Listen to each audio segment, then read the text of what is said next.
不溫習，不聽教，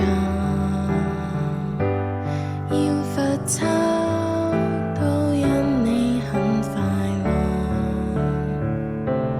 唯願我某天住進虛擬斗篷裏作樂，重拾當天的感覺。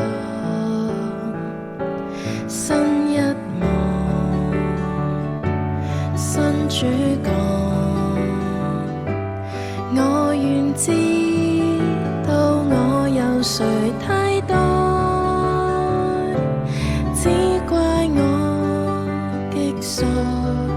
或許一場感情戲應節哀，唯獨我卻未放開。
我每天沉思，盼有一面魔鏡，望見在未來溫馨到愛河重新結識過，挽着理想。